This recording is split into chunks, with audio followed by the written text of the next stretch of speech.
Baik, selamat siang sahabat LKKJ dimanapun Anda berada. Saya Astrid dari Lintas Kejadian Kota Jayapura LKKJ.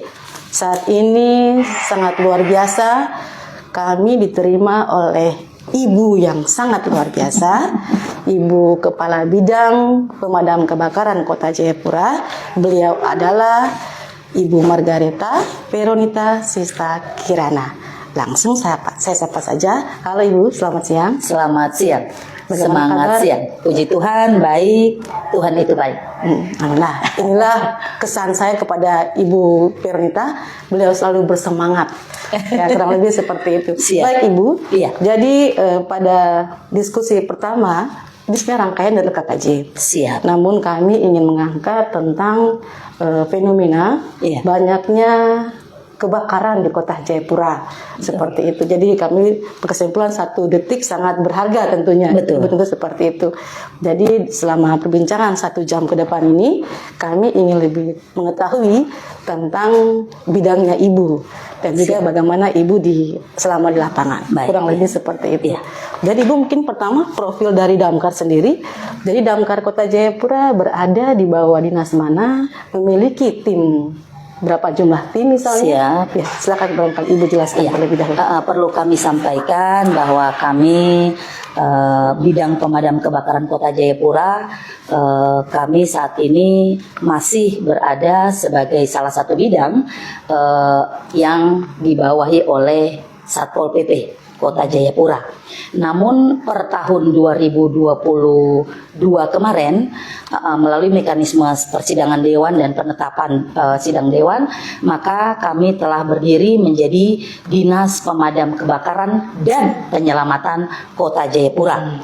Nah, sehingga dengan demikian sampai dengan di saat ini kami bidang pemadam kebakaran, kami masih menunggu proses selanjutnya dari pemerintah Kota Jayapura, dalam hal ini Bapak Wali Kota sebagai pejabat pembina kepegawaian di daerah untuk menetapkan kelembagaan kami dengan dilantiknya struktur organisasi. Kemudian kami dari dinas kami Damkar bidang dinas Damkar nantinya itu ada pada tipologi B. Iya, kenapa tipologi B? Sesungguhnya kita tipologi A, namun disesuaikan dengan kondisi keuangan daerah. Nah, tipe A itu ada pada perundang-undangan yang terkait dengan sistem pemetaan tugas dan tanggung jawab Damkar dengan wilayahnya WMK-nya, maka kami sesungguhnya ada pada angka yang tinggi. Ya, kami ada di angka 1120 dengan klasifikasi itu tinggi, maka kami ada di tipologi A. Namun dalam pembahasan mekanisme persidangan dewan, kami ditetapkan dengan tipologi B. Iya, karena memang biar bagaimanapun harus disesuaikan dengan kesanggupan keuangan daerah. Seperti itu. Padahal harusnya 1120. Iya, iya, itu kami masuk dalam tipologi A karena dengan disesuaikan dengan pemetaan bidang tugas dan beban kerja. Seperti itu, iya. Tapi penyesuaian dengan lapangan. Betul, itu pemetaan itu dilakukan oleh Kementerian Dalam Negeri. Sudah ada undang-undangnya, sehingga kami sesungguhnya ada di tipologi A, namun dikembalikan lagi disesuaikan dengan kesanggupan keuangan daerah. Tetapi apapun itu, baik tipe A, tipe B, bahkan tipe C, kami lebih melihat bagaimana Damkar ini dia bisa mandiri, dia bisa berdiri sendiri menjadi satu organisasi yang mandiri, sehingga dia dapat melakukan tugasnya tanpa adanya intervensi dan atau pelibatan dari bidang atau bagian yang memang berbeda tupoksinya. Ya, kalau kami ketika menjadi Dinas Pemadam Kebakaran dan Penyelamatan itu lebih luas fungsinya.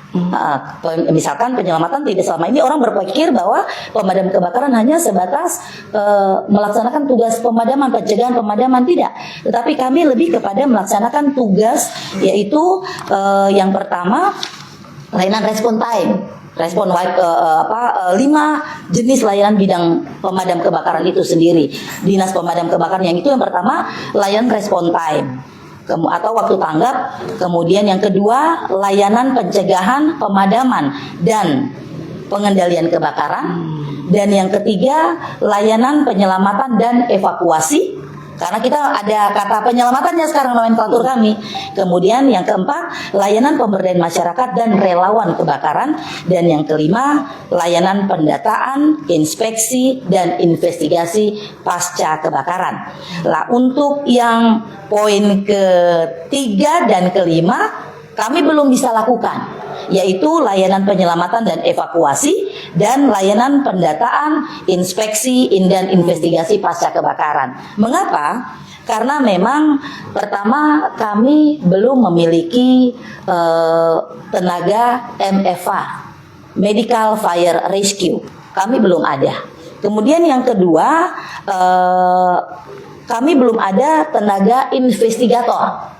Nah, dengan demikian dapat saya sampaikan bahwa dalam melaksanakan tugas di bidang kedamkaran tidak melulu pemadaman atau pencegahan, tidak, tetapi kami lebih kepada bagaimana upaya-upaya penyelamatan itu sendiri. Kami ada dengan 28 SOP penanganan kebakaran dan penyelamatan. Misalkan penyelamatan kebakaran di pasar berbeda dengan penyelamatan atau penanganan kebakaran di rumah sakit. Demikian juga masuk dalam ranah kami misalkan penyelamatan dari hewan-hewan liar, contohnya seperti ular, buaya dan sebagainya, bahkan di daerah ketinggian. Dan daerah pada saat misalkan ada korban masuk di sumur, bahkan sampai diperluas lagi berdekatan dengan tugas dan ranah dari teman-teman SAR. Sehingga kami masih mengharapkan dengan adanya peningkatan status kelembagaan nantinya layanan penyelamatan dan evakuasi dan pendataan, inspeksi dan investigasi pasca kebakaran dapat kami lakukan, hal mana sejalan dengan dilatihnya teman-teman kami dengan pendidikan teknis. Iya. Kemudian tadi masih sempat bilang ya berapa personil? Iya, kami ada 75 personil. Yang paling cantik tentunya saya. Jelas. Paling cantik di sini juga Ibu.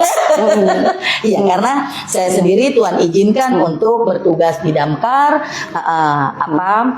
untuk menjadi bagian dari teman-teman Damkar. Ya, kami ada 75 orang, di mana 53-nya merupakan teman-teman pegawai non ASN. Dan saya pastikan bahwa kami 85% kami adalah tenaga terlatih. Ya, mengapa saya katakan tenaga terlatih? Kenapa saya sampaikan tenaga terlatih?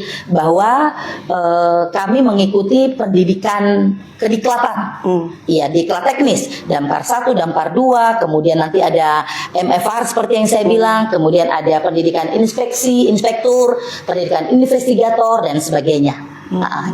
Kami namun dapat saya pastikan bahwa 85% personil Damkar adalah personil yang terlatih. Ya.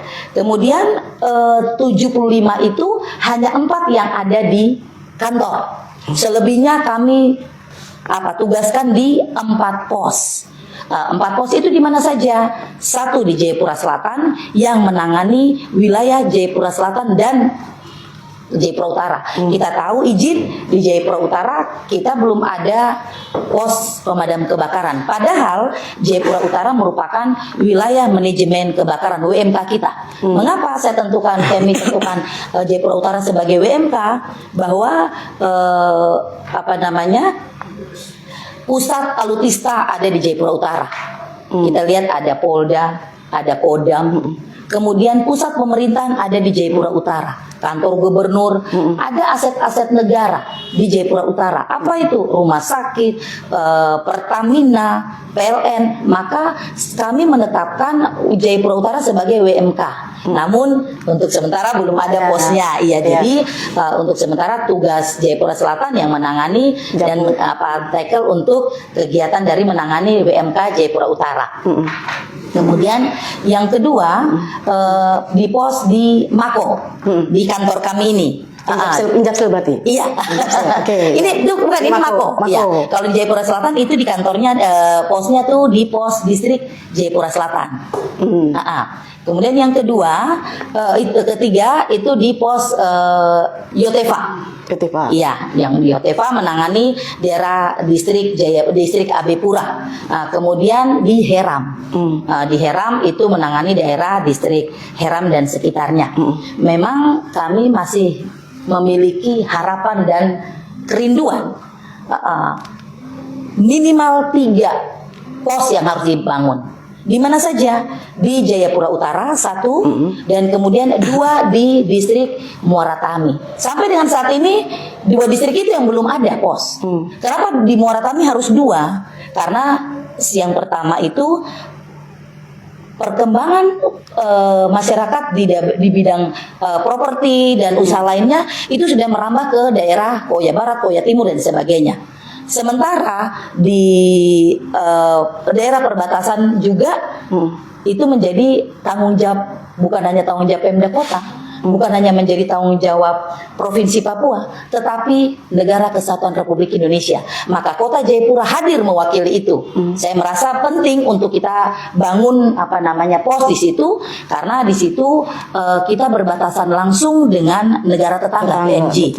Sehingga kita bisa berpikir bahwa jika mana tidak adanya pos di situ, dapat dibayangkan ketika terjadi kebakaran akan sulit bagi kami untuk melakukan pemadaman karena jarak tempuh. Lah, kenapa pos itu kami tempatkan di setiap distrik? Itu untuk memberikan respon time. Tadi layanan pertama adalah layanan respon time atau waktu tanggap penanggulangan kebakaran. Harus cepat. Iya, ya. iya. Artinya bagaimana kita mendistribusikan kendaraan itu berdasarkan distrik. Lah, dengan pendistribusian ke distrik-distrik memberikan pelayanan untuk waktu tanggap kecepatan seperti itu, Mbak. Kalau kendaraan sendiri, personil didelegasikan ke beberapa Yotefa, Heram itu? Iya, kami pendistribusian kendaraan itu di Jayapura di Pos Mako. Ini kami ada 2, 1 unit water cannon, kemudian 1 supply. Kemudian di Jayapura Selatan kami punya ada 1 mobil supply. Kemudian di AB kami punya 2. Itu ada mobil Canon dengan supply. Kemudian di Heram mobil Canon. Iya. Kendaraan kami merupakan kendaraan yang memang kendaraan khusus dengan ukuran yang besar, kemudian dengan perawatan yang memang harus intens. Namun perawatan yang intens itu sejatinya harus dibarengi dengan pengadaan yang baru. Karena kenapa penting? Karena Kota Jayapura kota berkembang. Dulu kita tidak melihat bangunan-bangunan bertingkat di Kota Jayapura. Mungkin bisa dihitung dengan jari dan mungkin ada pada tingkatan-tingkatan tertentu, artinya beberapa lantai saja. Tetapi sekarang sudah banyak. Artinya Kota Jayapura bertumbuh menjadi kota jasa. Maka kota jasa harusnya berjalan seiring dan berbanding lurus dengan peningkatan pelayanan terkait dengan memberikan rasa aman bagi masyarakat. Menurut hemat Ibu, sudah amankah? Jadi dari risiko tadi bagaimana? Oke. Kalau untuk kebutuhan kendaraan, idealnya kami Pemda Kota Jayapura memiliki 12 mobil supply. Itu baru supply. 12 supply. 12 supply. Kemudian 20 mobil water cannon. Perlu water cannon. Iya. Mengapa penting? Karena kita lihat itu baru water cannon yang biasa. Sementara sampai dengan saat ini masih menjadi pergumulan kami belum memiliki water cannon yang mobil hidrolik, mobil tangga. Kita tahu bangunan-bangunan kita sudah banyak bangunan-bangunan yang bertingkat. Kemudian dan itu gedung-gedung pemerintah sudah bangunan-bangunan bertingkat. Bagaimana mungkin kami bisa melakukan pemadaman ketika kami sendiri tidak memiliki kendaraan hidrolik? Kemudian yang kedua, bukan hanya kantor pemerintah, tetapi teman-teman swasta pun sudah membangun usahanya untuk memberikan kontribusi perputaran kota jasa tadi. Iya, sebagai kota jasa itu gedung-gedung bertingkat. Namun sampai dengan sekarang kita belum ada mobil hidrolik itu. Kemudian yang berikut juga, ini Kota Jayapura merupakan daerah yang unik. Kenapa? Kenapa unik? Karena dipisahkan sekaligus dihubungkan dengan perairan laut. Kita lihat ada teman-teman kita, bahkan pemilik dari tanah ini di Enggros, Tobati, Kayu Pulau, Kayu Batu, itu mereka ada di daerah-daerah di pantai. Saya bisa mengamankan di daerah di laut, di darat. Tetapi bagaimana ketika teman-teman rumah warga jauh-jauh lah itu terbakar di daerah pesisir pantai sana? Lah, berarti saya pun, Damkar pun paling tidak harus dilengkapi juga dengan fireboot. Fireboot? Iya, betul. Karena apa?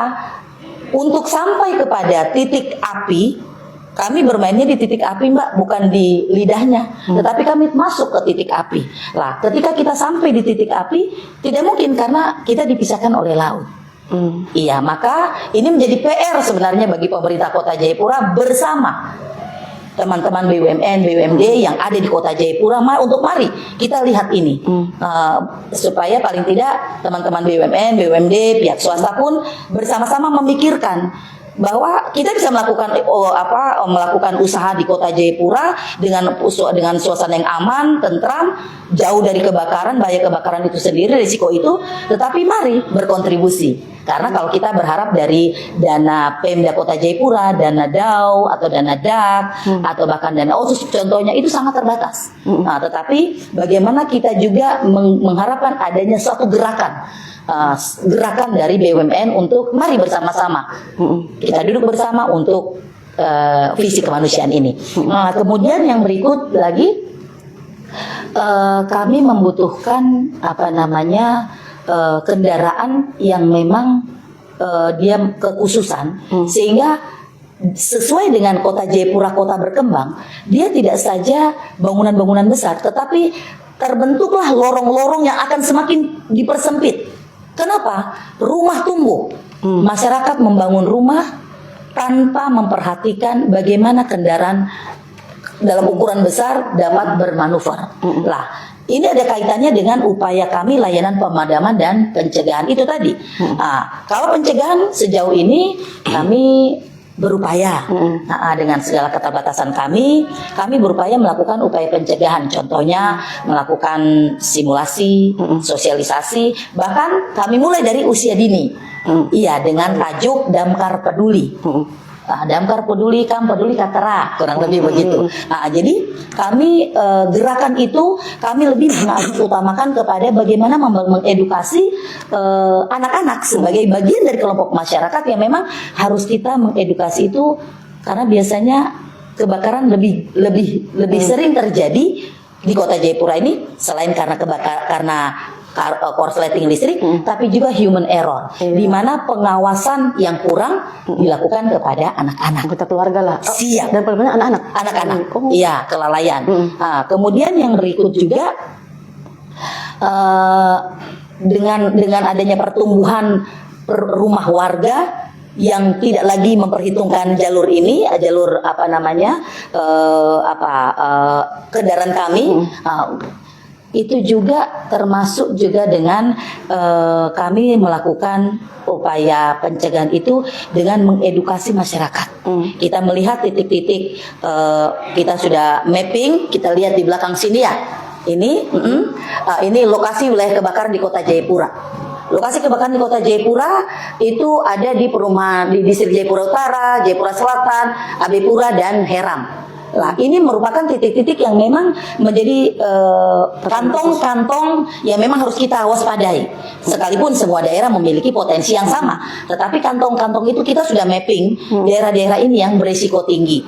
Lah, terhadap daerah-daerah yang berisiko tinggi ini, kami mengharapkan adanya pelibatan dari pemerintah daerah setempat, yaitu baik mulai dari RT, RW sampai dengan secara berjenjang ke atas. Kenapa penting? Karena memang RT, RW yang lebih mengenal masyarakatnya. Bagaimana mereka bisa mengedukasi masyarakat untuk dapat menciptakan suasana aman.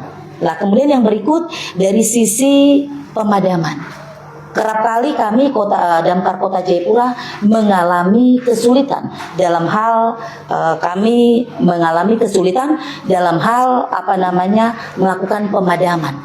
Nah, karena apa? Selain tadi mungkin sangat minim, boleh dikatakan sangat minim kendaraan kami, tetapi juga kami sangat dipengaruhi oleh akses ke lokasi kebakaran. Kemudian itu akan sangat berdampak kepada respon time. Respon time kita berdasarkan Perda nomor 6 tahun 2019 tentang pencegahan dan penanggulangan bahaya kebakaran. Itu Perda nomor 6 tahun 2019 terkait dengan tentang pencegahan dan penanggulangan bahaya kebakaran. Di situ respon time yang ditetapkan kepada Damkar hanya 15 menit. Mulai dari menerima laporan, menyiapkan sampai ke lokasi. Nah, maka idealnya seperti itu. Iya, tapi kami puji Tuhan sejauh ini kami berupaya tidak sampai 15 menit. Iya, artinya apa? Kembali lagi kepada lokasinya. Maka kita distribusikan tadi kendaraan di setiap distrik dengan harapan dapat memenuhi respon time tadi. Tetapi respon time itu tidak hanya dipengaruhi oleh jaraknya, tapi juga bagaimana kondisi kendaraan. Iya, sudah layakkah? Sudah cukupkah? Nah, kemudian ini yang menjadi fenomena biasanya masyarakat bilang nih, Damkar terbaik. Iya, lama sekali. Nah, padahal Damkar selalu men-stay dengan memarkirkan kendaraan dengan kondisi ada air. Itu resiko bagi kendaraan kami sesungguhnya. Setengah atau full? Full. Selalu full padahal? Iya, kami mengisi full dengan resiko per dari kendaraan itu akan terganggu. Nah, tetapi kami mengambil inisiatif diisi. Karena itu akan menjawab respon time.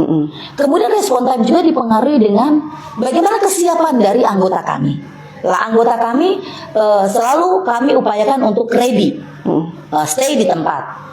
Maka kami mendistribusikan dengan sistem regu. Sistem regu. Kemudian yang berikut juga respon time sangat dipengaruhi dengan bagaimana kondisi jalan di Kota Jayapura ini untuk sampai di lokasi. Pertama, Kota Jayapura adalah kota yang bertumbuh, namun tidak dibarengi dengan kesadaran berlalu lintas. Padahal undang-undang lalu lintas sudah jelas menyatakan bahwa ketika prioritas kendaraan damkar adalah kendaraan prioritas pada saat melaksanakan tugas. Selama ini banyak yang masih belum. Ada juga yang bandel-bandel. Itu egois namanya. Jadi kalau sudah bandel begitu, ya kami di lapangan aku bilang aja sikat aja, gitu kan? Artinya apa? Kita lebih memikirkan bagaimana orang yang kita tolong di depan. Artinya begitu. Sehingga kami mengharapkan adanya perhatian dari warga masyarakat, khususnya yang biasa berkendara, untuk juga dapat mengerti. Tidak hanya mengerti, tetapi melaksanakan. Karena sistem lalu lintas di Kota Jayapura ini kan sistem tulang ikan, satu arah.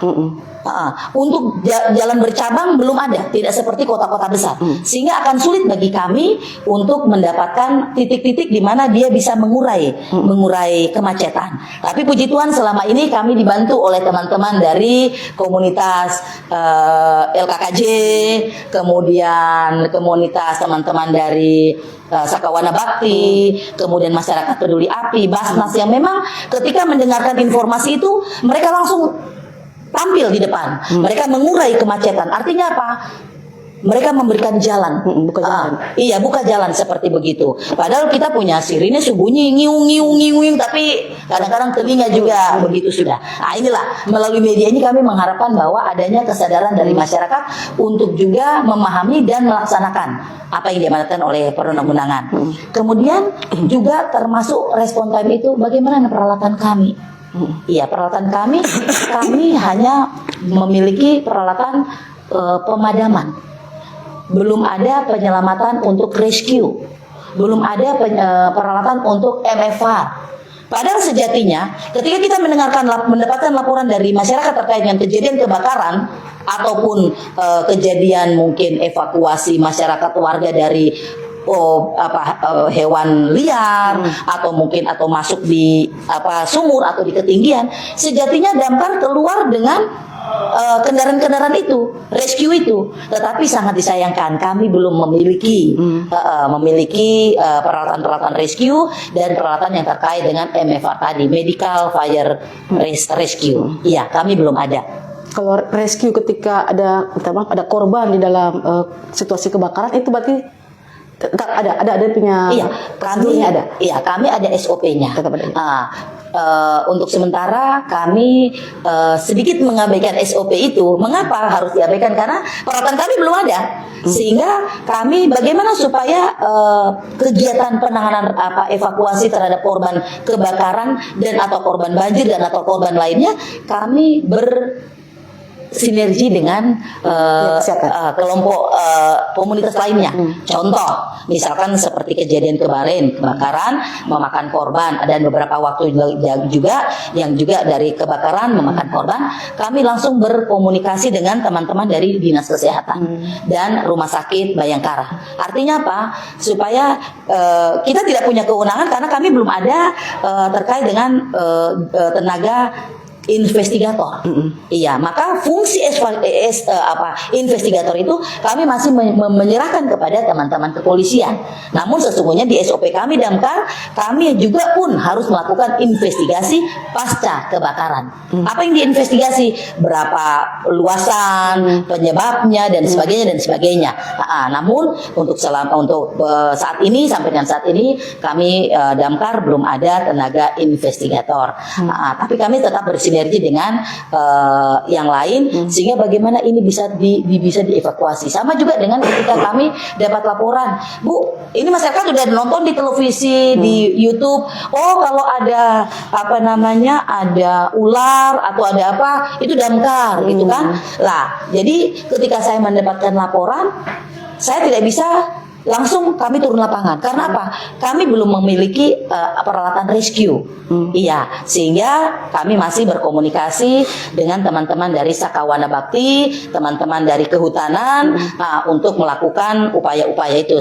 Termasuk juga dengan teman-teman dari Sareja. Luar biasa teman-teman Sareja. Artinya sahabat reptil Jayapura, luar biasa. Artinya tidak saja memberikan edukasi kepada masyarakat untuk cinta reptil dan apa segala macam, tetapi juga mereka banyak membantu kami juga. Sedemikian terima kasih buat teman-teman Sakawana Bakti, teman-teman kehutanan, luar biasa keren. Artinya sinergitas yang terbangun itu menjadikan kita memberikan rasa aman bagi masyarakat. Itulah tujuan kita untuk kemanusiaan. Iya. Kemudian juga termasuk juga dengan contoh kemarin, Mbak, pemadaman kami mengalami kesulitan. Mengapa kami mengalami sedikit kesulitan? Karena daerah-daerah tertentu yang mengalami kebakaran itu sangat susah bagi kami untuk kami jangkau. Susahnya kami jangkau itu karena kendaraan kami kendaraan besar. Mungkin ke depan juga kami mengharapkan adanya pengadaan untuk damkar tapi dalam ukuran yang sedikit ramping, iya. Jadi kalau ibu damkar dalam ukuran besar, berharap mobilnya sedikit ramping begitu. Iya. Sehingga bisa menjawab penanganan kebakaran di titik-titik tertentu yang memang agak sulit dijangkau. Menjawab itu, maka puji Tuhan per tahun 2023 kemarin Bapak PJ Wali Kota dan Bapak PJ Sekda bersama-sama dengan Bapak Ibu Dewan menyetujui untuk pengadaan dan pemasangan 12 titik hidran yang tersebar di setiap distrik. Selama ini berapa hidran? Selama ini kami punya 1 hidran. Di mana? Di depan kantor kami di Entrop sini. Namun dengan adanya pembangunan atau pengadaan dan pemasangan 12 titik hidran, maka sedikit banyaknya sangat membantu kami memperpendek waktu untuk penanganan kebakaran.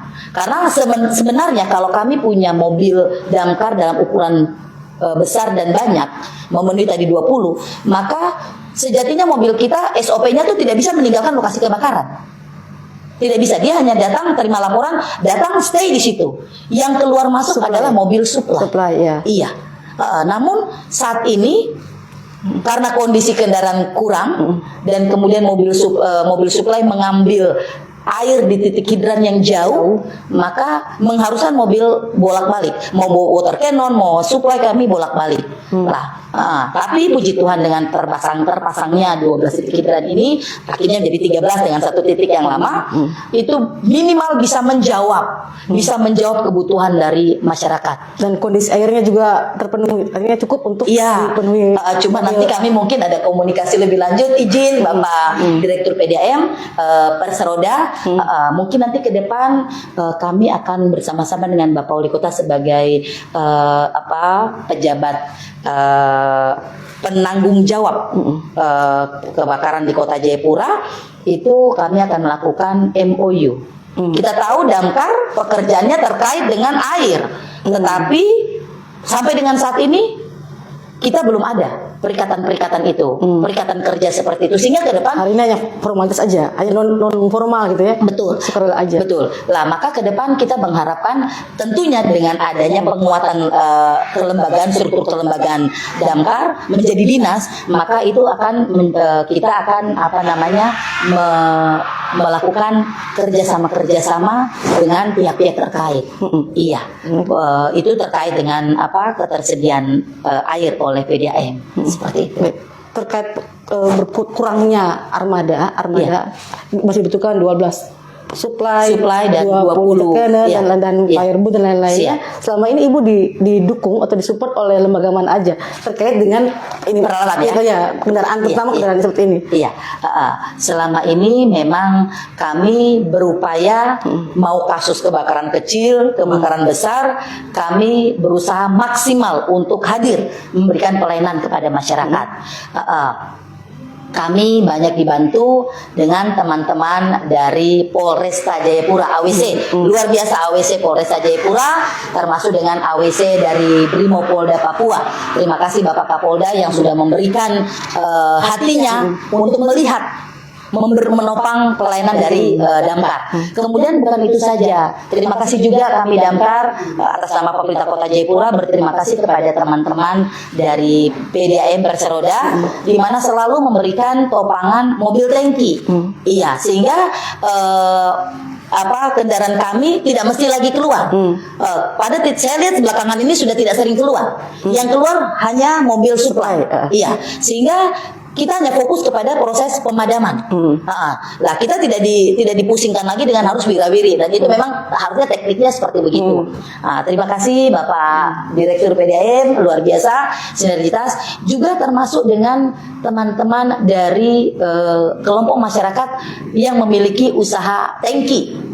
Iya, kenapa? Ada titik-titik tertentu, daerah-daerah tertentu yang memang tidak bisa dialiri air, karena hidran kita ada pada titik yang memang bisa dilalui oleh pipanisasi PDAM. Tetapi bagaimana dengan titik-titik di mana yang tidak bisa dialiri oleh PDAM? Maka kami minta topangan dari teman-teman pengusaha, pengusaha tangki air, dan luar biasa mereka mendharma baktikan usaha mereka. Udah, itu bagian dari pelayanan mereka. Oh begitu, luar biasa. Luar biasa. Artinya di sini saya melihat bahwa setiap kejadian diizinkan Tuhan untuk membentuk manusia-manusia hebat. Seperti itu. Dan angkatan laut barangkali. Iya, angkatan laut, benar. Angkatan laut luar biasa, teman-teman. TNI Angkatan Laut yang selalu yang selalu ada bersama-sama dengan kami. Akhirnya saya melihat bahwa ternyata damkar tidak sendiri. Iya, damkar tidak sendiri. Damkar banyak sekali ditopang. Dalam hal ini Pemda Kota Jayapura melalui damkar tidak berjalan sendiri. Ada banyak komunitas-komunitas yang memang diizinkan Tuhan untuk, dan disengajakan oleh Tuhan untuk bisa melakukan visi kemanusiaan ini. Seperti itu. Baik, itulah tadi terkait dengan kendaraannya. Betul. Terkait dengan jumlah SDM. Di sini ada 75 personil kalau tidak salah, Bu ya. 4 di kantor, lain semua selebihnya di lapangan. Pos, iya. Ya, baik. Nah, kurang nggak? Tentunya kalau untuk ukuran kami bidang, idealnya saya rasa cukup. Oh, cukup. Iya, untuk ukuran bidang. Jumlah. Iya, untuk jumlah SDM kami. Tapi kalau nanti sudah dilakukan restrukturisasi, peningkatan status kelembagaan dari bidang menjadi dinas, DIMI ini kan hanya satu bidang, Mbak. Nanti kalau ketika kita jadi dinas, maka ada menjadi 3 bidang. 3 bidang, kemudian membawahi masing-masing bidang membawahi 3 kepala seksi. Baik.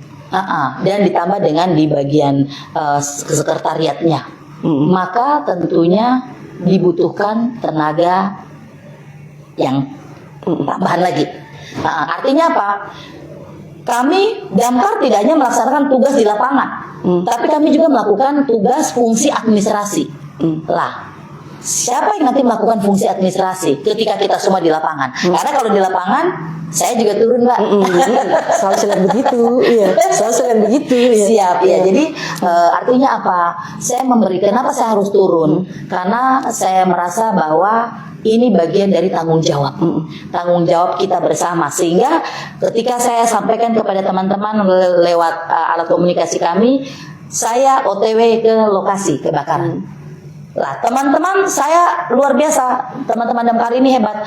Kadang terkadang ada yang piket ataupun yang tidak piket, bahkan pun ketika mendengar saya OTW ke lokasi. Kan di hari Minggu ibadah Siap. kalian seperti itu. Betul. Sementara kadang-kadang dalam ibadah saya telepon, ada laporan gitu, saya telepon ke anggota, kita turun. Artinya apa? Kami kerja tanpa batas waktu. Sehingga disitulah kami juga mengharapkan sinergitas dan adanya pelibatan dari pihak lain. Lah, ini kemarin Mbak, ini sekedar kita diskusi ya. Kami Damkar ini melihat fenomena kebakaran. Kalau kita lihat di tahun 2022, kita berangkat dari angka 21 dulu ya, tahun 2021. 2021 57 kasus. 57. Iya. Kemudian 2022 66 kasus. 66. Naik. Dia pelan tapi naik. Kemudian tahun 2023 naiknya drastis. 93 kasus. Dari 57, 66, kemudian 93 kasus. Ini di luar karhutlah, di luar. Itu sudah masuk karhutlah. Iya. Iya. Makanya 93 ini kenapa dia menjadi tinggi? Karena kita tahu tahun kemarin itu tahun yang memang tahun yang panas dan memang banyak sekali kasus kebakaran karhutlah. Kemudian kita berangkat di tahun 2024 sampai dengan pertanggal hari ini 26 Maret itu sudah tercatat 21 kasus.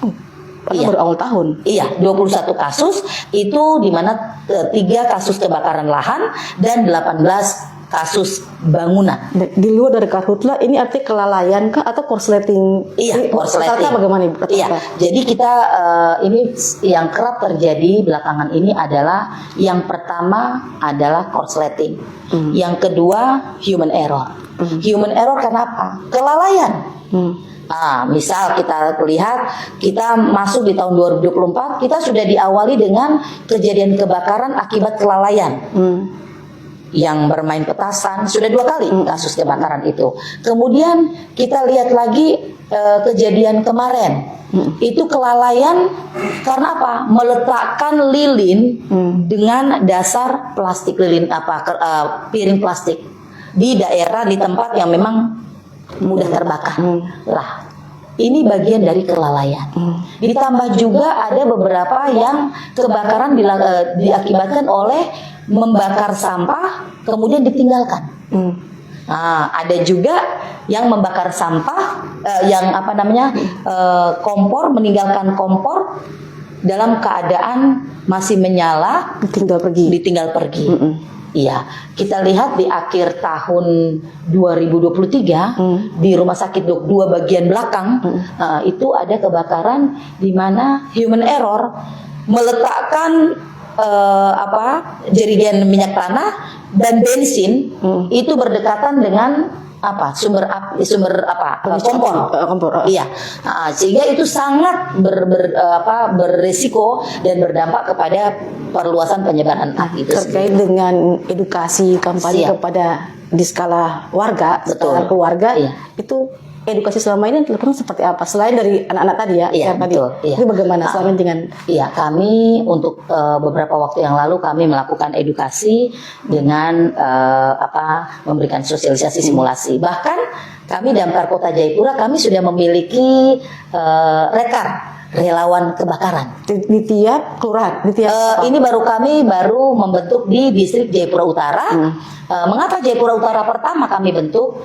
Karena itu WMK tadi. Kemudian saya lebih fokus kepada di daerah Dok 8, di mana itu di daerah Pertamina. Iya, sangat rentan sekali. Karena di situ daerah Pertamina, tapi dikelilingi juga dengan perumahan warga, pemukiman warga. Potensi-potensi kebakaran itu bisa terjadi di rumah warga. Akhirnya Itu akan berdampak kepada kita tahu di sini kantor Pertamina, tetapi bunker-bunkernya itu kan ada di dalam tanah. Lah inilah yang harus kita waspadai. Lah juga termasuk dengan ini. Sekarang fenomena yang sering kita lihat para pedagang pom mini. Iya, para pedagang pom mini. Hati-hati, kami Kota Jayapura belum ada alat pemadam kebakaran yang khusus menangani terkait dengan kebakaran SPBU. Belum ada. Kalau terjadi, tidak minta. Seandainya itu berarti Iya, saya kira tentunya kami sudah lakukan upaya-upaya ke arah sana yang mungkin akan tidak sama, tetapi akan sama fungsinya.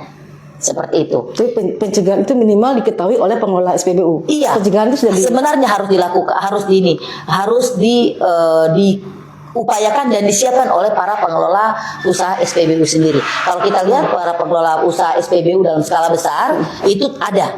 Sudah ada. APAP dan APAR ada. Tetapi bagaimana usaha-usaha kecil ini yang bergerak juga di bidang di pom mini ini? Saya melihat tidak disertai dengan upaya-upaya pencegahan. Kadang-kadang menjual bensin di pom mini itu nanti ada juga yang tidak seberapa jauh dari situ merokok. Padahal itu punya peluang. Iya, padahal iya. Lah inilah saya juga mengharapkan adanya pelibatan dan kita memikirkan bersama-sama pihak Pertamina dan Disperindakob. Bagaimana kita bisa melakukan pendataan kepada para pelaku usaha pom mini, kemudian pembinaannya seperti itu. Lah, tidak hanya itu, kerap juga dengan pemberlakuan pembatasan penjualan BBM dulu, maka banyak masyarakat yang melakukan usaha eceran. Nah, tidak hanya eceran, tetapi juga mereka memodifikasi mobilnya menjadi mobil untuk penampungan. Padahal itu tidak dibenarkan dari sisi aturan untuk menimbun BBM. Dalam jumlah yang banyak dengan peruntukan yang tidak jelas. Kemudian yang kedua, mereka menggunakan mobil kemudian punya potensi untuk kebakaran. Karena apa? Apalagi mobil yang tidak mungkin mereka gunakan mobil-mobil baru, pasti mobil-mobil tua. Menggunakan itu otomatis sistem kelistrikan dari kendaraan itu akan berpotensi membakar mobil itu sendiri, berdampak. Ini panas lagi. Betul. Iya. Kemudian yang muncul belakangan ini sejalan dengan dihapuskannya Undang-Undang Nomor 1 Tahun 2022, Mbak, tentang hubungan keuangan antara pemerintah pusat dan pemerintah daerah.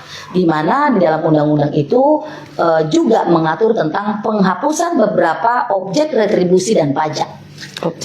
Iya, di antaranya kami pun termasuk objek retribusi pemeriksaan alat uji pemadam kebakaran dan penyelamatan. Lah, selama ini sejauh ini kami berupaya untuk melakukan. Nah, tetapi dengan pencabutan itu, maka yang pertama sumber PAD tidak ada dari objek retribusi pengujian alat pemadam kebakaran. Tetapi kami Damkar Kota Jayapura memastikan kami tidak hanya memikirkan terkait dengan besaran berapa PAD, tetapi kami bagaimana memberikan rasa aman kepada masyarakat. Lah, sejalan dengan penghapusan ini, maka juga menjadi satu keuntungan bagi para pelaku usaha di bidang rumah kos. Dulunya dibatasi 9, kalau lewat dari 10 sudah dikenakan pajaknya yang nyaris sama dengan perhotelan, begitu paling saya tahu. Lah, Tetapi dengan dihapuskannya Undang-Undang Nomor 28 Tahun 2009 digantikan dengan Undang-Undang Nomor 1 Tahun 2022 tentang hubungan keuangan pemerintah pusat dan daerah, maka memberikan peluang usaha bagi para pelaku usaha kos-kosan. Menjadi pertanyaan, apakah pembangunan rumah kos-kosan itu cukup aman dan berbanding lurus dengan upaya-upaya pemilik kos ini untuk memberikan rasa aman bagi para pelakunya, para penghuninya, ataukah hanya sebatas mencari profit? Karena saya lihat sejauh ini contoh kemarin rumah-rumah kos, tetapi tidak memenuhi syarat proteksi. Misalkan bahan bangunannya terbuat dari bahan bangunan yang memang sangat mudah terbakar. Kemudian yang kedua, bagaimana dengan sistem penerangannya? Bagaimana dengan jalur evakuasinya? Lah, sejauh ini yang kita fokus ke hotel-hotel, ke rumah sakit, tetapi di satu sisi merebak usaha kos-kosan. Lah, sejatinya para pelaku usaha kos-kosan ini juga harus memperhatikan bagaimana memberikan rasa aman bagi para penghuni. Ini hendaknya menjadi perhatian dinas mana? Kalau penertiban ini hendaknya menjadi perhatian ini sejalan dengan tugas fungsi kami Damkar juga dengan Satpol PP. Dan teman-teman dari PU. PU. Iya. Mengapa? Karena ketika pembangunan itu termasuk yang teman-teman perizinan. Karena ketika membangun satu usaha tentu kan harus ada surat izin usahanya. Tetapi apakah sudah memenuhi itu? Adanya pelibatan daripada pihak kami Damkar. Selama ini pembangunan contoh di Koya, pembangunan perumahan. Tetapi apakah pada saat memberikan izin, apakah sudah ada andalalinnya, analisis dampak lingkungannya, kemudian lalu lintasnya, terus kemudian bagaimana dengan kami Damkar? Sejatinya kalau ada perumahan-perumahan harus ada hidran. Sekarang seenaknya saja para pengembang, minta maaf, para pengembang melakukan usaha pembangunan properti tetapi tidak dibarengi dengan penyiapan hidran. Harus ini jadi persyaratan sebenarnya. Betul, sebenarnya. Kemudian kan sudah ada aturan baru bahwa tidak boleh dilakukan saya lupa aturan itu, tetapi yang jelas pernah saya baca, tidak boleh lagi pembangunan sistem rumah kopel, sambung tidak bisa. Tidak boleh. Harus ada kompartemen, pembatas. Sama ini masih ada. Iya, ada beberapa yang terbangun di Koya. Lah kemudian ada juga yang sudah terpasang dengan hidran, tetapi koneksitas dengan sumber air tidak ada. Nah, sama juga dengan di beberapa hotel, di hotel-hotel besar, kemudian rumah sakit. Kalau rumah sakit saya jarang lihat, tetapi ada satu-satu yang kita lihat. Tapi di hotel nyaris 85% bahkan 90% tidak memenuhi syarat proteksi kebakaran. Terlebih contoh misalnya rumah sakit, berapa apar yang hendak ini dimiliki? Kalau apar ya, kalau yang lain yang lebih amannya selain apar apa lagi? Jadi kalau bangunan sebesar itu. Kalau untuk sistem proteksi kebakaran itu tidak saja sebatas apar. Ini hanya menanggulangi secara dini. Tetapi bagaimana sistem proteksi itu terbangun dengan penyediaan hidran lapangan. Rumah sakit ini harus punya hidran. Iya.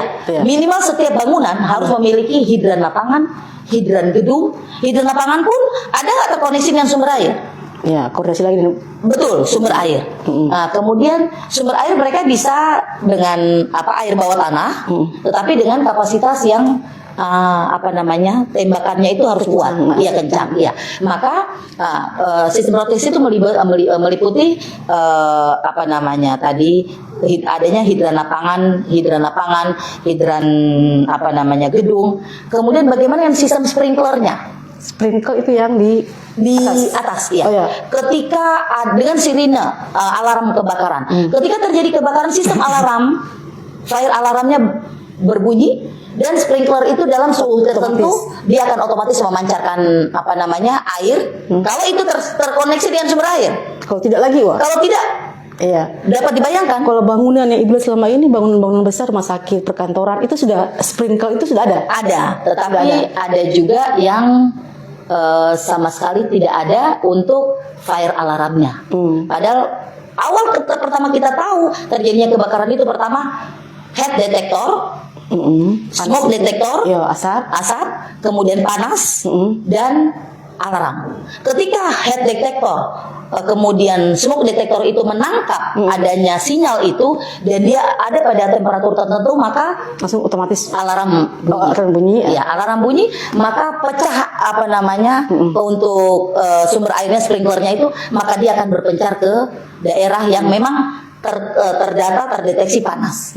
Tetapi ada juga bangunan-bangunan tertentu yang memang tidak memenuhi syarat.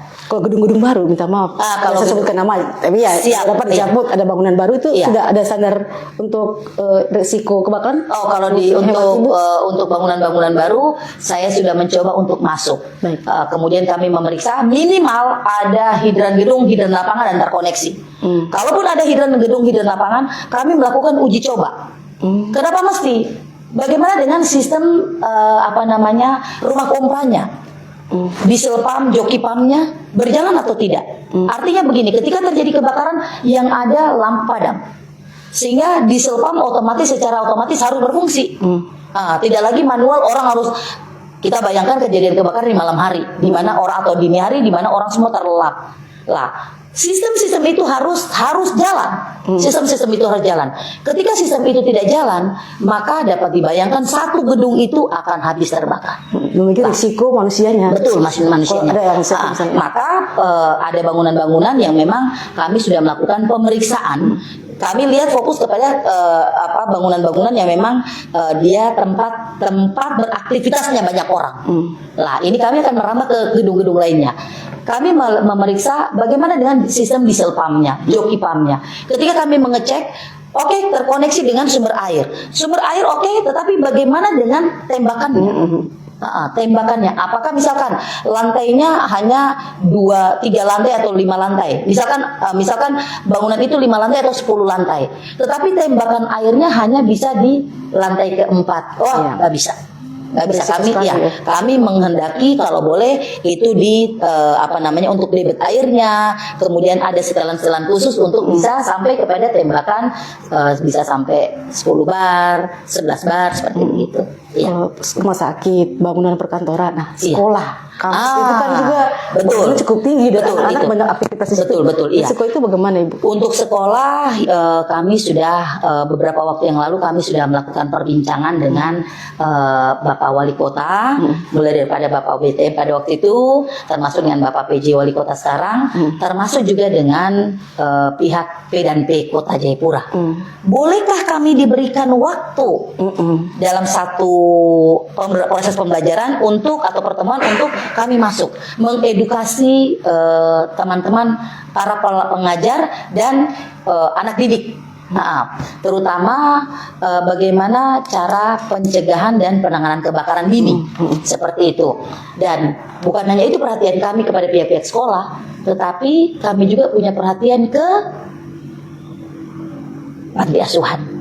Kami sudah melakukan kunjungan ke panti asuhan di Panti Asuhan Pelangi, kemudian panti asuhan Muhammadiyah di AB Pantai kalau tidak salah kemudian di Tanah Hitam.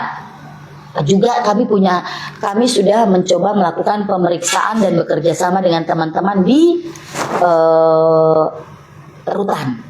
Rutan juga, itu benar. Padat. Betul. Artinya saya sudah bermohon izin kepada Bapak Wali Kota untuk kami melakukan pemeriksaan di sana. Kenapa penting?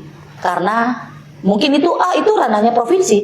Itu tapi saya melihat bahwa di situ ada di wilayah Kota Jayapura. Betul. Dan di situ ada rumah sakit jiwa di sebelahnya. Di situ ada di dalam pemukiman warga. Maka bagaimana Damkar hadir untuk bisa memberikan edukasi kepada para sipir, para petugas lapas untuk bagaimana bisa mengamankan ini. Karena memang banyak PR di sana, banyak kekurangan yang kami dapati. Jadi kami mengharapkan adanya perhatian-perhatian dari pemerintah, terutama untuk bagaimana bisa memberikan rasa aman. Juga termasuk dengan kami sudah turun di rutan kelas 1A kalau tidak salah ya. Kemudian kami juga sudah melakukan edukasi, kita turun ke pemeriksaan ke rumah sakit Duk 2. Kemudian rumah sakit AB. hasil ibu evaluasi kembali mereka sudah melakukan tahapan yang Sampai sekarang mereka belum melaporkan kembali. Ya, nanti kami akan turun kembali. Nah, tetapi ini menjadi catatan bahwa Rumah Sakit AB baru-baru kita tahu sempat memakan korban, 3 korban.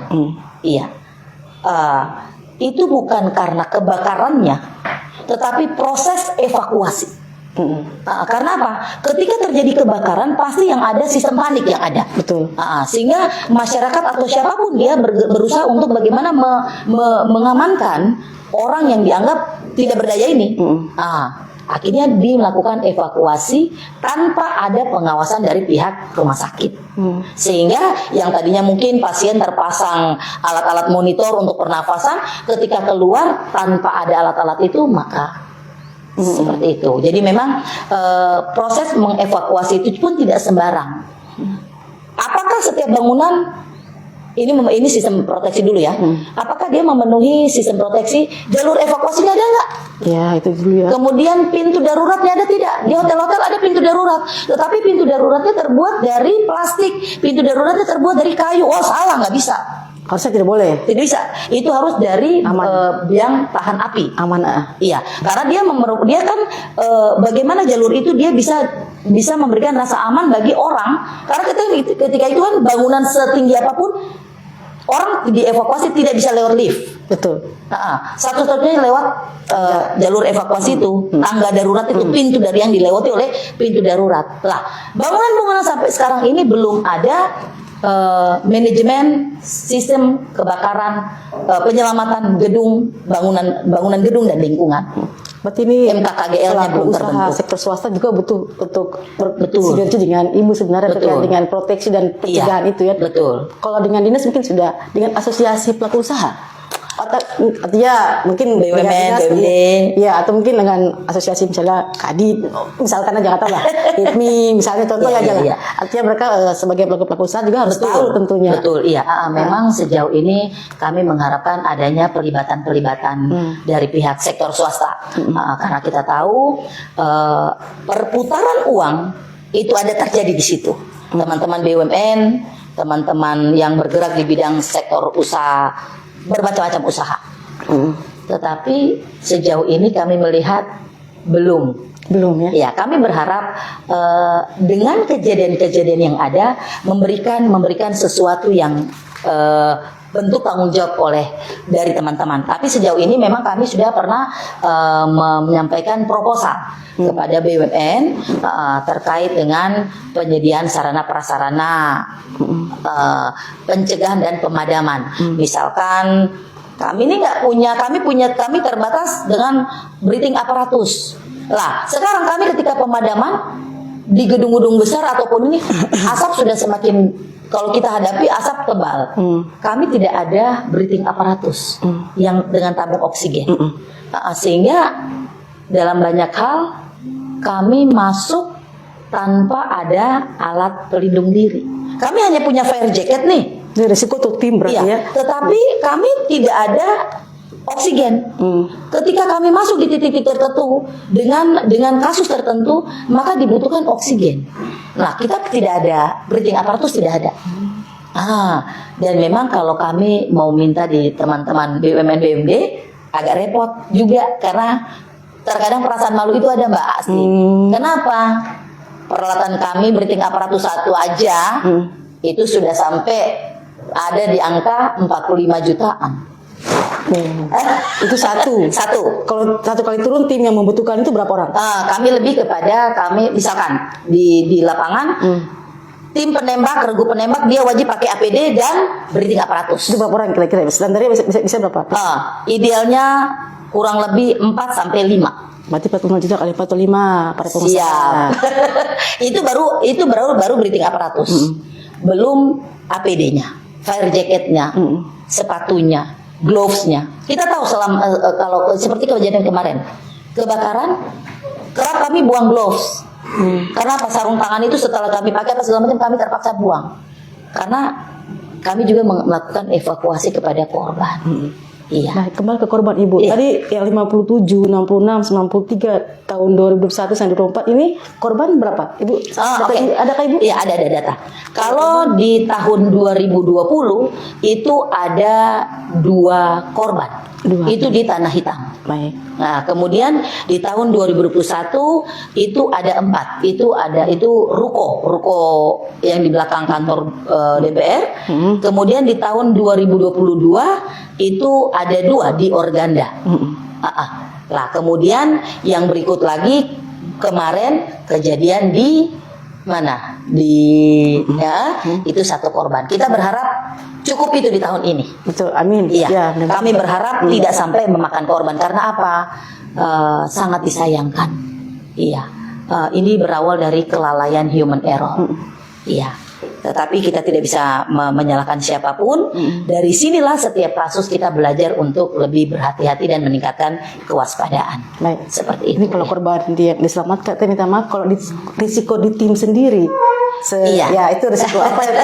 Sepengalamannya Ibu, risiko tim seperti Siap. apa? Betul. Jadi memang sejauh ini ketika melaksanakan pemadaman di lapangan, hal yang pertama berdampak kepada yang saya pikirkan berdampak kepada kesehatan anggota, termasuk saya yang turun. Kesehatan dan keselamatan jiwa. Karena ketika kita tiba, tidak setiap kelompok masyarakat yang ada di lokasi itu bisa menerima kita. Masyarakat yang ketika terjadi kebakaran kita datang nih ceritanya, tidak semua bisa menerima dengan baik. Ada yang dengan marah, bahkan harus mengasari kami, mengeluarkan kata-kata yang tidak baik. Itu keamanan buat tim berarti. Lah, iya, itu menjadi hambatan bagi kami juga. Karena secara psikologis kami merasa bahwa ada penolakan dari warga begitu kan. Terkadang juga kami mendapatkan intimidasi, bahkan tingkat kekerasan secara verbal, kemudian fisik juga itu kepada kami. Kenapa biasanya Ibu? Biasanya masyarakat meminta harus mereka yang dilayani, jangan yang sana. Lah, sementara kita lah karena kita punya tupoksi, maka kita bisa melihat itu ada SOP-nya. Sehingga kami bekerja sesuai SOP kami. Tetapi masyarakat kan tidak paham tentang SOP kami ini. Mereka tahu saja, ayo cepat dilakukan, ayo cepat ya. Atau kadang-kadang damkar padahal mereka tidak tahu nih, mobil kami sudah wirawiri, sudah dari tadi datang, terus sudah pemadaman, sudah penyemprotan, kami balik lagi. Lah, kadang masyarakat bilangnya juga kami harus dimaki, dimarah, bahkan mobil kami dirusak. Ada pernah seperti itu? Iya, mobil kami pernah dirusak. Itu kejadian di tahun 2019. Itu kendaraan kami dirusak, kacanya pecah di Kampak. Ya, artinya apa? Bahkan saya sendiri pada waktu pemadaman di Pasar, kemudian dalam 1 hari itu ada kejadian juga di Waena? Bukan, iya di Waena di Sipur situ, korem ya. Kami mendapatkan perlakuan yang tidak baik oleh warga. Kami sempat diancam dengan barang tajam dan sebagainya. Lah, saya merasa bahwa keselamatan kami sangat terancam. Ya, padahal di lapangan situasi genting gitu ya. Betul. Kami berusaha untuk cepat. Kami berusaha untuk maksimal melayani. Tetapi terkadang itu penerimaan dari warga tidak sama. Kemudian yang juga di satu sisi akibat daripada kegiatan ini memang setiap profesi ada punya resiko, tetapi dengan keterbatasan alat kerja kami mengharuskan kami ada pada titik-titik rawan untuk kesehatan. Bagaimana dengan daya pandang kami nanti beberapa tahun ke depan? Betul. Karena kami tidak dilengkapi dengan kacamata khusus. Kemudian bagaimana dengan paru-paru kami? Betul. Kemudian bagaimana dengan darah kami? Karena ketika kami menghirup udara yang merupakan reaksi dari pembakaran itu kan ada juga yang berisiko terhadap kesehatan kita. Dia mengalir lewat pernafasan, dia masuk ke darah. Nah, seperti itu. Kemudian bagaimana dengan psikologis kita? Nah, contoh kemarin kejadian kebakaran kemarin ada korban. Saya ikut mengevakuasi sampai dengan ada beberapa kasus-kasus kebakaran tadi saya bilang ada korban. Saya hadir di situ. sedikit banyaknya memberikan tekanan psikologis kepada kami. Betul. Iya, artinya rasa, Ya. ya, lah itulah, lah sehingga memang ke depan kami mengharapkan sesungguhnya kami tidak minta lebih, kami cuma minta terimalah kami, karena kami tidak pernah tahu siapa yang kami tolong. Kami tidak pernah melihat dia agama apa, dia dari suku apa, tetapi yang jelas dengan segala daya kami tiba. Ketika kami mulai keluar dengan armada kami aja, itu sudah punya resiko yang tinggi. Betul. Lah, ketika kita masuk ke situ, itu kan ada dengan potensi resiko. Pernahkah masyarakat memikirkan itu? Padahal kami pun memiliki keluarga yang merindukan kami untuk pulang. Iya, dengan resiko-resiko yang ada, terkadang menjadikan kita mau bilang pesimis juga iya, karena penerimaan dari warga itu. Lah, iya kalau pada saat itu langsung terjadi kejadian kebakaran itu ada teman-teman dari keamanan. Kalau tidak ada akan repot bagi kami. Berarti untuk pihak keamanan juga harus stay juga di lokasi. Memang kita ke depan kita mengharapkan adanya pelibatan dari teman-teman dari keamanan baik TNI Polri juga dengan teman-teman dari perhubungan, yang mana mereka bisa memberikan mengatur lalu lintas sehingga memberikan akses seluas-luasnya kepada kami petugas damkar. Kenapa? Karena selama ini kan masyarakat dengan fenomena kehidupan yang era digital ini sering orang secara langsung mengganggu. Sebenarnya itu sangat mengganggu, mengganggu kami. Hilir mudik. Betul, hilir mudik ya. Kemudian rasa ingin tahu dari masyarakat sangat tinggi, sehingga mereka tidak lagi melihat batasan-batasan mana yang sebenarnya hanya menjadi ranahnya petugas damkar. Sebenarnya ada batasan tali atau apa gitu? Ada. Semestinya harus begitu. Tetapi kami tidak lakukan itu karena apa? Terkadang karena kami di sini kami punya kendaraan terbatas. Betul. Kemudian sehingga kami harus berkomunikasi dengan Kemudian kami tidak memiliki alat komunikasi yang cukup, sehingga terkadang kami harus area-area ini harus hanya menjadi ranahnya bagian dari petugas pemadam, itu kadang dilintasi juga oleh warga. Karena kepo itu. Betul, tetapi ya bisa sejauh ini ketika kami menyampaikan kepada warga bisa menerimanya dengan baik. Baik, terkait dengan semangat untuk artinya memadamkan kebakaran, kami yakin ibu dan teman-teman memang luar biasa sekali semangatnya. Nah, lagi-lagi terkait kendala dengan prasarana. Siap. Keamanan dan lain segala macam itu. Nah, ini terkait dengan restrukturisasi. Iya. Dengarnya kapan itu? Iya. Mungkin ini menjadi bagian dari ranah Bapak Wali Kota sebagai pejabat pembina kepegawaian di daerah Kota Jayapura. Artinya kami berdasarkan Permen Dagri nomor 16 tahun 2020 kami sudah melakukan pembahasan dengan Bapak Ibu Dewan, dan tahapan-tahapannya itu sudah dilalui. Kami sudah terbentuk Dinas Pemadam Kebakaran dan Penyelamatan Kota Jayapura. Pendanaannya belum. Pendanaannya kami untuk tahun ini kami sudah pisah DPA kami. Yang tadinya kami ada di bawah Satpol, anggaran kami sekarang sudah berdiri sendiri.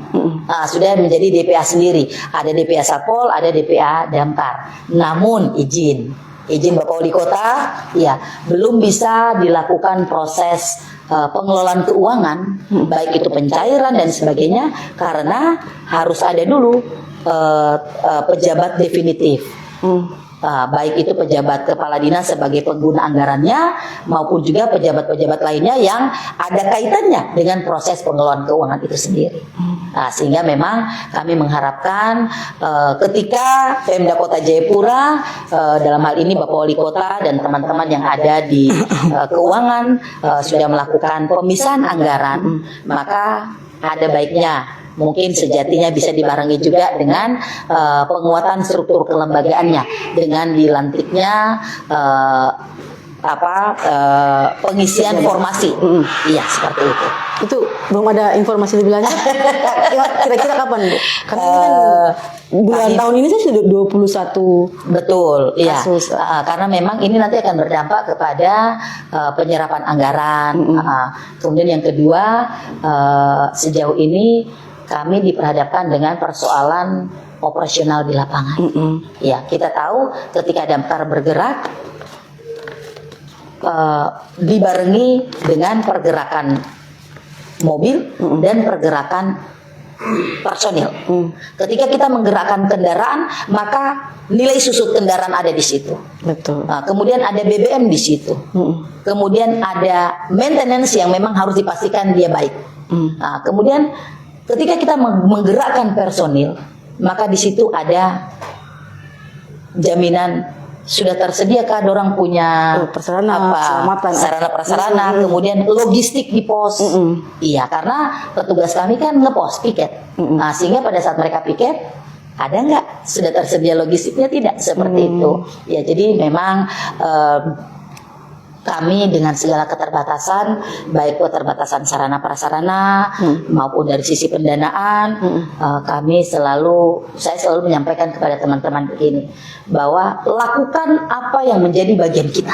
Betul. Selebihnya Tuhan yang menyempurnakan. Luar biasa. Artinya apa? Ketika kita ada pada ketika kita ada pada titik-titik di mana kita tidak bisa, pasti Tuhan hubungkan nih. Oh, lu bisa ambil misalkan logistik di si A, si B, di toko A, si toko B, nanti bayarnya nanti dulu misalkan. Nah, artinya saya melihat bahwa kita sudah melakukan bagian kita apa? Ketika kalau kejadian kita turun. Tapi Tuhan dan semesta tidak tinggal diam. Pasti Tuhan menghubungkan kami dengan orang-orang baik.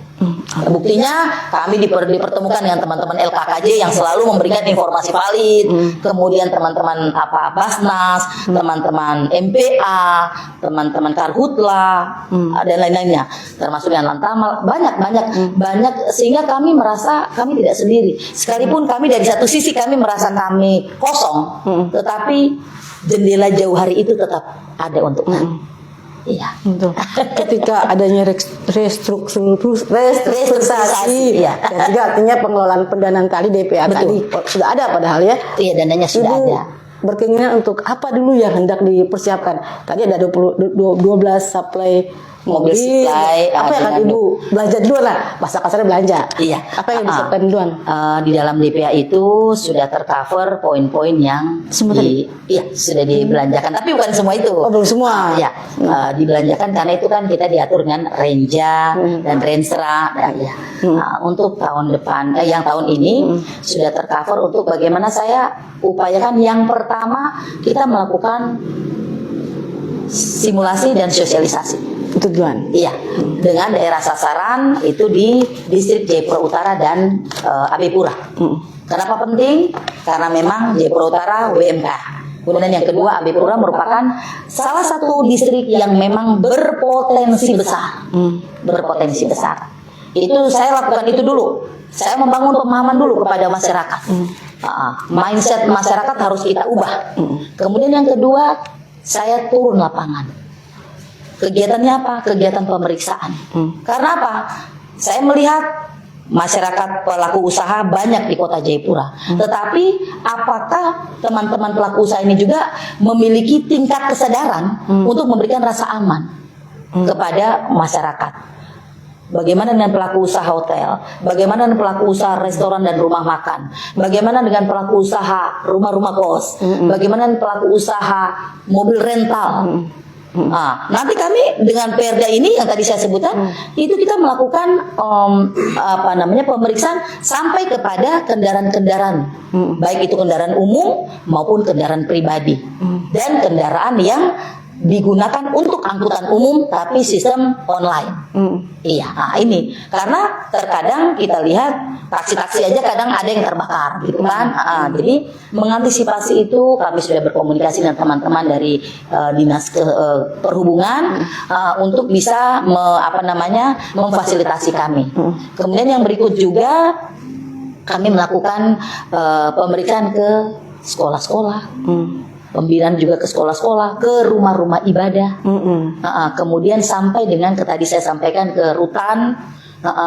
Lah ini kami akan bekerja sama dengan izin Pemda Kerom kalau diizinkan untuk rutan anak dan perempuan.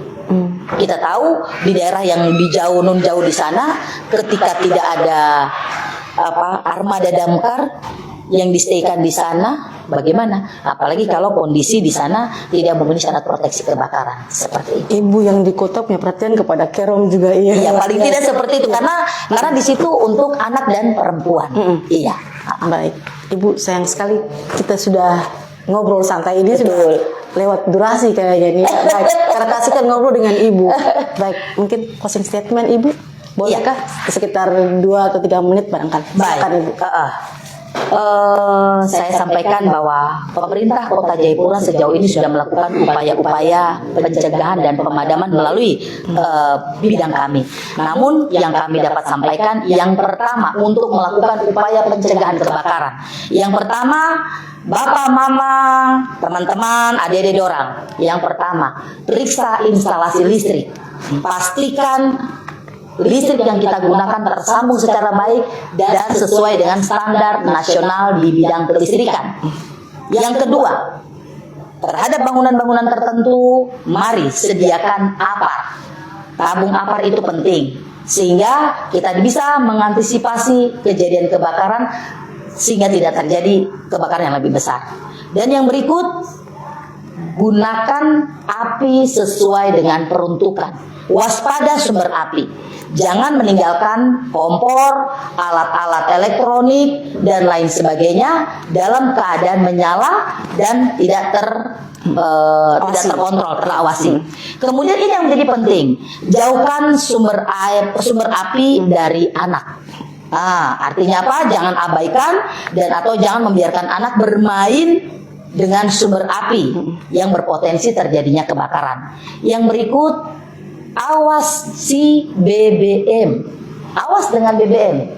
Karena apa tadi saya sampaikan bahwa kita Pemda Kota kami belum ada armada khusus dan alat khusus untuk menangani kebakaran yang terkait dengan SPBU dan lain-lain. Iya, sehingga mari kita jaga ketong kota baik-baik. Karena itu bukan aja dari tabung LPG, tetapi juga dari para pelaku usaha komini tadi dan sebagainya. Di sekitar betul. Kemudian menjadi catatan. Terkadang orang anggap sepele. Matikan mesin saat mengisi BBM. Kadang-kadang tong lupa toh, asik bercerita, lupa kasih mati mesin. Kemudian yang berikut, bapak-bapak dorang, kakak-kakak dorang, tong tahu kan jago merokok, tapi jangan merokok saat mengisi BBM kah? Toh, begitu. Kemudian berikut lagi, mari kita matikan lampu, matikan kompor, arus listrik.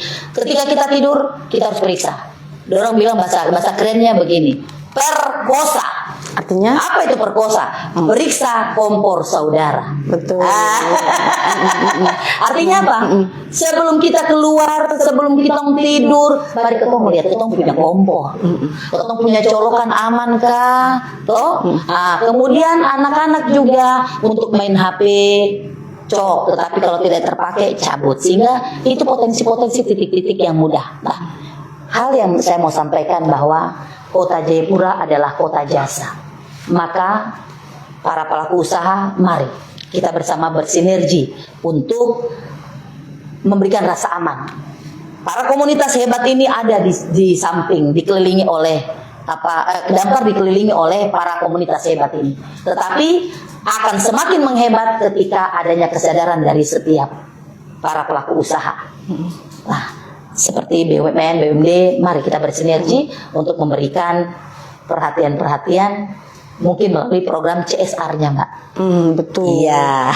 Betul pihak swasta. CSR-nya, ya. Sehingga kita tidak saja membebani keuangan dari pemerintah Kota Jayapura, tetapi juga ada sinergitas. Ale berani bikin usaha di Kota Jayapura, maka Ale juga harus punya tanggung jawab. Toh, iya toh Mbak, harus punya tanggung jawab untuk bagaimana memberikan rasa aman bagi masyarakat Kota Jayapura. Betul. Seperti itu. Iya. Ada lagi? Ya, silakan. Berikut kami mengharapkan teman-teman dari berbagai komunitas. Pertama, kami atas nama pemerintah Kota Jayapura kami mengucapkan terima kasih. Sejauh ini selalu ada untuk Damkar. Yang kedua, jangan jauh-jauh dari Damkar ya. Terus-terus sama Damkar ya. Dekat Ibu ya. Iya, artinya apa? Kita bisa karena kita bersama. Kita bersama pasti kita bisa. Kita sudah melakukan apa yang menjadi bagian kita. satu hal yang terbaik pasti Tuhan beri. Amin. Tepuk tangan buat Ibu. Baik. Seperti itu. Baik, terima kasih Ibu Kabid Damkar, Siap. Ibu Veronita Sista Kiran. Margarita Sista Siap. Kirana. Baik, sukses buat Ibu Baik, dan juga terima timnya kasih. Ibu. Siap. Baik, demikian sahabat lintas kejadian Kota Jayapura. Selesai sudah diskusi atau obrolan santai kita bersama Ibu Kabid yang di sebelah saya. Ya, sampai jumpa pada obrolan santai selanjutnya. Sampai jumpa. Terima kasih. Salam Yuda Bramajaya. Ya, siap. Terima kasih Ibu. Siap.